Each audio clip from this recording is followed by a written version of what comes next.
Hi, this is just a little introduction to everybody. I'm going to be making some stock today, and I'm using some leftover bones that I froze, and having a pretty low energy day. I'm pretty tired. I actually spent part of the morning cleaning up my kitchen, so I can invite you all into it. And yeah, so that's what we're going to be doing. And I'm going to go get my things assembled, and then I'll give you a little tour of what I'm going to be doing. Great, thanks. Bye. So, you might ask, why make stock? What you see in the grocery store is called broth. Now, a broth is something you make with vegetables and meat, and it's more for drinking as a soup. Stock tends to be something you use to make sauces. For example, I can take a stock and reduce it by heating it on the stove and stirring it and making sure that it simmers at a very low temperature until it gets down to a really nice, thick, tasty, juicy, lovely thing. If you take a chicken broth that you buy at the store and you reduce it down, you're not going to get that nice gelatinous texture that you have. And you don't have to add anything to that sauce to make it nice and smooth and lovely. And to actually reduce a stock really, really far, once you cool it, it turns into something that looks like Jell-O. And if you cut a piece off of it, I can guarantee you it'll taste sweet and tasty without any salt or anything. So when you make stock, you don't use salt. You use bones and vegetables, and generally you use carrots, onions, and celery. You can add mushrooms. You can do a separate stock with just mushrooms and onions, for example, to make a nice umami stock. You can also make put garlic in your stock, which I generally do because I like garlic and everything. I'm kind of an over garlicky person. And you can make a light stock, which means you don't roast your vegetables at all. You can make a medium stock, which means you roast them a little bit, so they're a little dark in the oven. And then you can make a very dark stock and you roast them a lot longer. You can even paint the bones with a little bit of tomato paste to darken them up a little bit, and then that'll give you a darker stock. So today I'm going to make my standard stock. I've given you all the examples and we'll see what I come up with. Sometimes I follow my own normal procedure, sometimes I don't. That's kind of the way I cook. So I'm going to set things up for you and you can see how I get everything ready for the stock. Thanks for joining me. Hi, so today we're going to talk about stock. And as I said before, stock is helpful when you want to make sauces. And you don't want to have to make stock every day whenever you want to make something for your family. If you're making a rice dish and you want to add a little stock to it for flavor, or you're making some risotto, that's also rice, sorry, maybe some couscous, maybe you just want to make a soup and the stock's already ready for you and you can add in the vegetables and the legumes and whatever else you want to put in your soup, or potatoes, beef stew for example. This is useful for all of those things. So what do I have here? First of all, I have my compost bin. For our ease of use, we put a recyclable bag in it, and that way we can just haul it out to the compost. It's not messy. I've got my frozen chicken, leftover chicken here. I even have some chicken skin. I'm going to put it in there. It's going to have a lot of fat on it, but I'll skim it off. And I have a leftover Costco chicken. So I'm going to throw all these bones onto my surface here. And don't grease your tray. You don't want any more oil, so you don't want to do that. We've got frozen bones here, and you just toss all those on the tray.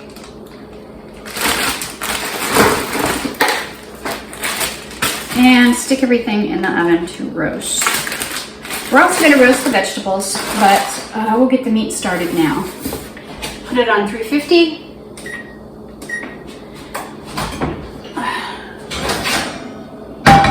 Stick it in the oven. I didn't warm the oven. It's not really that necessary. You can start it at warm if you like. I'm a little lazy when it comes to that, so there's that. the junk. Get rid of that later. So what's next on our list? We've got carrots and celery. And you try to put a third of your flavor in onion. That's sort of the normal way to go when you make stock. And I also have some garlic, and I bought a gigantic bag of garlic at Costco. I'm sure you've seen that gigantic bag of garlic at Costco.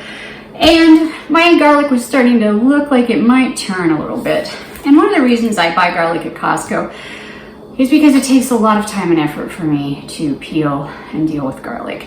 So for my purposes, it works good for me to just confit it. And by confit, I put it in some olive oil in the fridge. It stays fresh. And I've got it, if I'm using olive oil in the recipe, it's fine. I don't have to denude it from the olive oil to use it. But since I am not wanting the olive oil in my stock, I'm going to put it on a plate and wipe most of the olive oil off of it. And if I had thought ahead about making the stock today, I might have just bought one head of garlic and cut it in half, because you don't really need to peel it or anything to put it in your stock. So we've got some garlic to put in there. Now, I know you're asking the question, what do I do next? Because that's what I would say. Well, first of all, I chop off the unneeded portions of my vegetables. And you can actually leave the skins on, but I like to take them off because I don't generally like the skins. I don't take all of it off, but I take the excess skin off of my onions. I've got a couple of different kinds of onions, yellow onions and a sweet onion. And I think it'll add a nice flavor to the stock. And you cut them in similar sized pieces. Let me get another tray.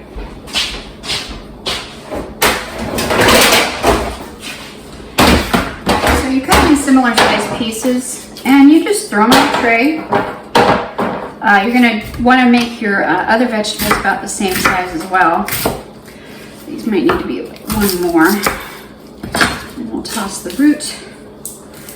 And so these onions I'm kind of throwing on, they've already been cleaned, but I have to wash the carrots and the celery. So, and I buy organic vegetables. I can't always afford everything organic, but I do buy organic vegetables, especially when I make these basic things like stock or just generally cooking. I would say carrots and celery and onion go in just about most of my cooking.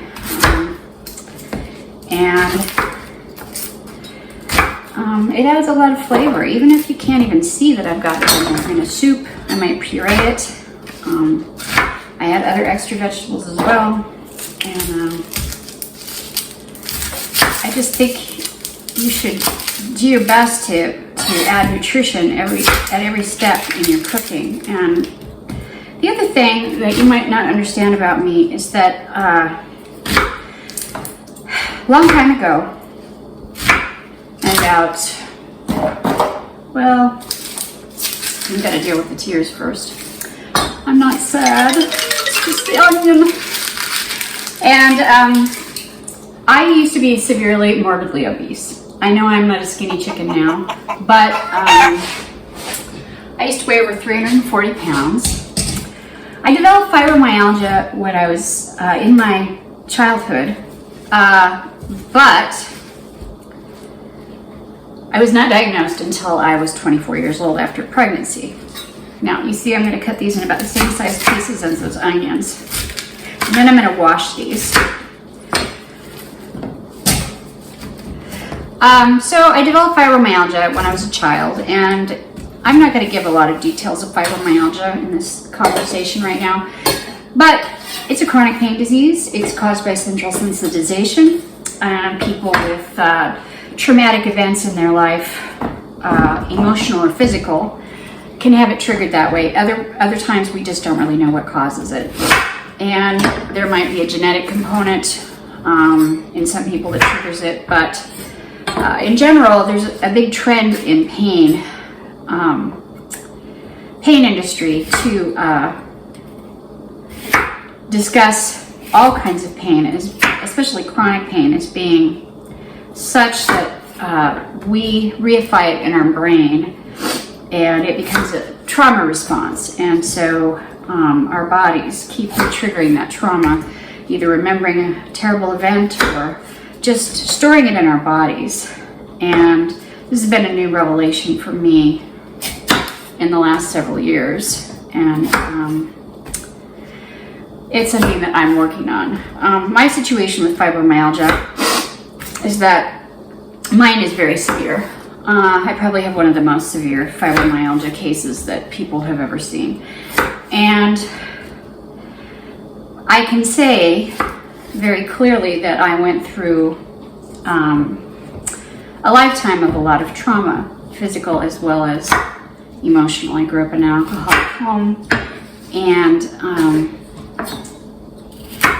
I suffered a lot of issues with an abusive relationship when I was pretty young, in my 20s. I raised a child on my own. We lived in a lot of poverty, and we became homeless when my daughter was 3 years old. But during all of that, I managed to get 3 undergraduate degrees and a law degree. That doesn't mean that I have been able to maintain any kind of consistent employment. And I've had a lot of ridicule from a lot of people because of it. People didn't really buy that I was disabled, despite the fact that I qualified for disability in 1996, before I even finished my college degrees. Because people think because I'm highly competent and intelligent that I should be able to work at a job and not have the issues financially that I've had over my lifetime. And they just don't understand. I have issues with fatigue, and before 2018, between about 2009 and 2015, I was going through a very severe period of my life. It was after I'd finished law school. I was trying to pass the bar exam. I took the bar exam 10 times in 5 years. The first couple of years, the first year without passing, my partner of 11 years left me, and my daughter became estranged from me. And then I had to move out on my own. I was living just on SSI and food stamps, and I had a housing voucher. That was fortunate, but housing in Seattle is unfortunately very expensive. Okay, so I chopped up all these vegetables. Frequently people wash them before they chop them up. I like to do it at this point. So I'm going to take a moment and go wash those.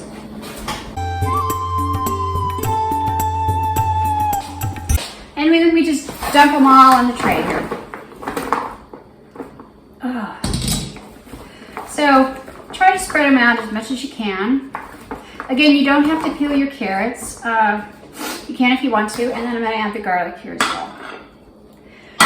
So that's our prep for, for our stock. And then I'm going to sit down with you for a few minutes and we'll talk some more about fibromyalgia if you'd like. I'm going to stick this in on the other shelf down here. And we'll just let that cook for a little while and we'll see you on the flip side. Oh, hi there. You're back. So am I.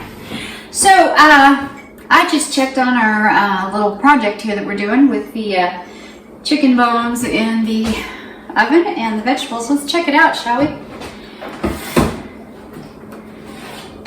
Now, this is what you would call a very dark roast on these chicken bones. I I didn't put any tomato sauce on them, but you can see they got a nice dark, and they don't move around. See, they're all stuck. That's fine, that's what we want. And our vegetables are looking pretty solidly roasted as well. So let me get going here. The other thing I'm doing over here in the background, I have to filter my water from my stock. So don't use regular tap water. Make sure you use really good quality water. And you can get, if you buy your water, go ahead, but I filter mine through my refrigerator, so it takes a little bit of a minute to get it enough to fill that pot up. So now what I want to do is I'm going to scrape up all the material that is on these trays, and all of the little tasty nuggets that are left behind from roasting. So I'm going to put everything into the pot.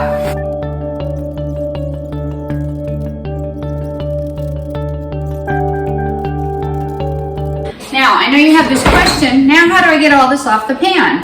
Well, it's not that hard really, and I'm going to show you. First, we put a little water on here, like this, and we'll finish filling that up. And it's just really a little bit of work. You want to get all the tasty goodness. You can heat the pans on the stove a little bit if you need to, but frankly, it should come off.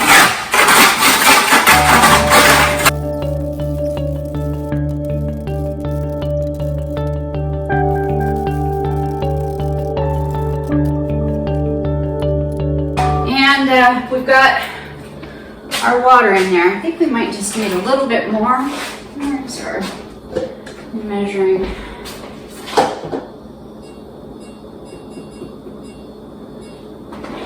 So now what we're going to do is turn this on a little bit higher temperature, but only to heat it up. And then we are going to put it on a slow simmer. And as it simmers, we're going to be skimming off the scum off the top. Now, if this had been raw chicken, we would have wanted to wash the chicken bones very well before we roasted them in the oven. But since we just had some frozen chicken bones, that wasn't really necessary in this case. But any chicken parts you have, if you start with raw chicken, you're going to want to wash the bones nicely, and you might even be able to make it have a little less scum coming up that you have to cook off initially. So heat the water up to a medium high temperature, and then you can turn it down to a lower simmer. And then when the stock is done, I filter it through some cheesecloth a few times so that it's nice and smooth. So we're just going to let that cook for a while, and we'll see you back here in just a little bit. Thanks for joining me. Here we are getting our water heated up, and you can see that the water's just barely covering the bones, the vegetables and the bones. The other thing when you're making stock is don't stir it, because what you're trying to do is get all this scum on the top to come off. And if you stir it, it'll just resettle it down in the bottom. Here I'm skimming off some of the scum that's coming off to the top. There's not really that much yet, but we'll keep going. We'll come back from time to time and skim this stuff off. Now what we're going to do moving forward, we are going to let this simmer for a couple of hours. Then I'll remove the bones and the vegetables, and we'll push them down through a sieve so we get all the juices coming out of them. And we'll filter everything through some cheesecloth, and then I'll put it back on maybe to simmer depending on how dense I feel like the stock is at that point. I went for a fairly dark stock. with this stock, and I tend to do that. It's what works best for me, but this is not a professional setting. You're not trying to do anything professional. Another choice is if you don't really want to work with skimming your stock very much, and I have done this from time to time when I haven't had the time to babysit my stock. I put everything in the Instant Pot and put it on pressure for 30 minutes, and then I take everything out and I strain it, and you know, it turns out okay. So it just depends on the level of finesse you want. You don't have to be super fancy. You can do it however you like.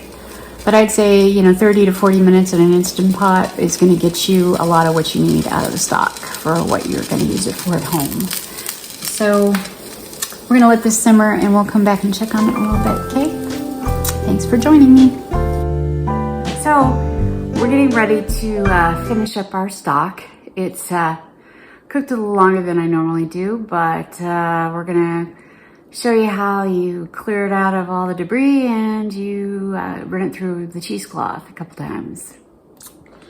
So take my spider and I actually put all the bones and everything in here, and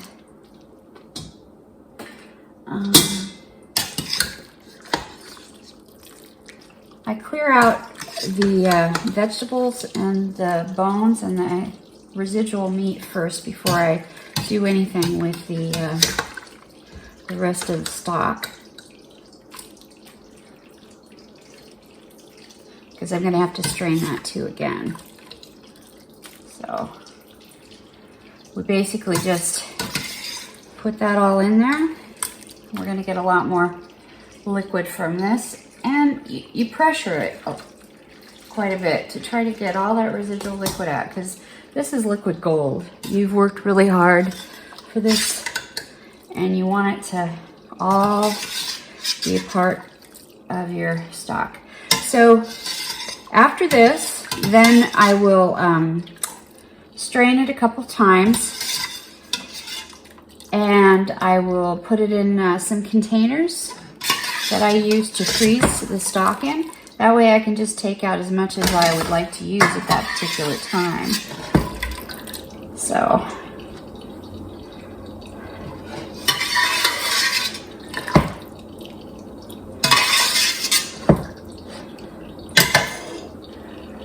we will take this spider, just force the liquid down through in there until we don't have any residual liquid dripping down.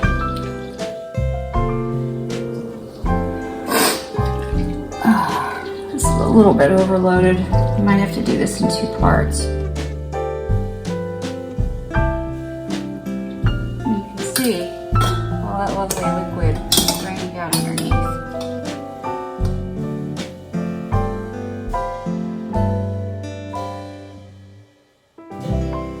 Alright, so then once you're sure that you've got as much of that as you think you can get out, toss that. Oops.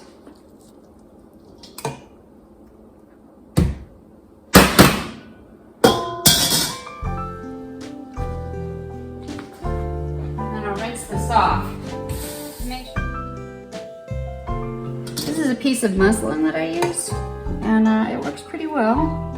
I have regular cheesecloth as well, but this one I can reuse, and I actually wash it, and I can reuse it so it's not wasteful. And then I'll rinse this pan out really well. And then we can take this last one, can help it along a little bit.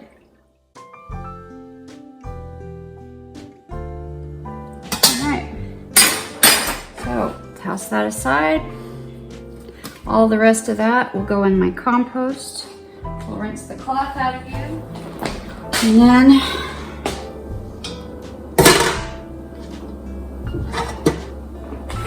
we do it one more time. And when you start, you have to make sure that your cheesecloth is wet, because otherwise it'll just absorb. Some of the stock liquid, and if it's wet, it's already been absorbed a wetness, so it won't absorb the rest of the stock liquid.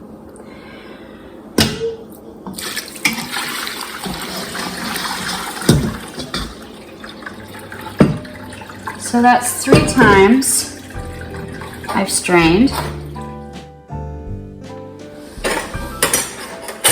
That's pretty much it.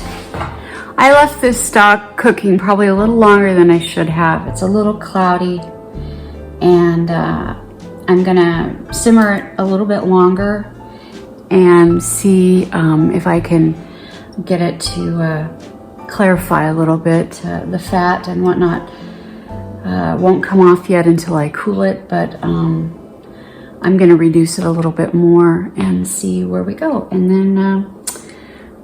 then we'll finish up in a little bit. So we're at the end process of making the stock. As you can see, I've taken it off the stove, and for my purposes, I'm gonna go ahead and just to cool it down faster. You should always cool your stock down very quickly so you don't end up having bacteria in it. So I'm going to put some ice in it to gather the fat together on the top. See if that helps a little bit, and we'll try to see if we can get any residual fat to gather up on the top of the surface, and we can spoon that out a little bit. So here we go. We've got our stock, and I'm pouring it into these small squares.